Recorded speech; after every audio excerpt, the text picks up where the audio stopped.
33 కోట్ల రూపాయలు రంజాన్కి ఇచ్చింది మీరు ఇవాళ. 33 కోట్ల రూపాయలు. హైదరాబాద్ బోనాల పండుగ ఇచ్చింది 5 లక్షల రూపాయలు. 5 लाख 5 lakhs 33 crores వాళ్ళ రంజాన్కి ఇచ్చారు. వద్దలే ఇచ్చుకోరి, ఇంకా 10 కోట్లు ఇచ్చుకోరి. కానీ ఇందులో ఏం పాపం చేసిన వాళ్ళ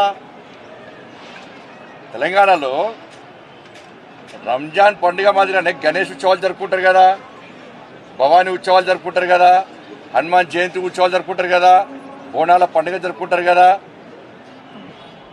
శ్రీ వెంకటేశ్వర స్వామి ఉత్సవాలు జరుపుకుంటారు కదా, అనేక పండుగలు జరుపుకుంటారు కదా. ఇచ్చింది ఎంత? చిప్ప చేతికి ఇచ్చింది వాళ్ళ అడుక్కునే పరిస్థితి. ఇలా భాగ్యలక్ష్మి అమ్మవారు చాలా పవర్ఫుల్ టెంపుల్. ఏమిచ్చారు? భాగ్యలక్ష్మి అమ్మవారు ఒక భారతీయ జనతా పార్టీకో లేకుంటే ఇంకో మా నాయకులకా గుడి చెప్పినా, నేను గతంలో చెప్పినా మళ్ళీ చెప్తున్నా. భారతీయ జనతా పార్టీ ప్రభుత్వం ఇక్కడ ఏర్పడిన వెంటనే మేము చేసేది ఈ భాగ్యలక్ష్మి అమ్మవారిని గోల్డెన్ టెంపుల్గా మారుస్తాం. పక్కా మారుస్తాం, గోల్డెన్ టెంపుల్గా మారుస్తాం. అనుమానం లేదు. అంత చెప్పినా మళ్ళీ చెప్తున్నా.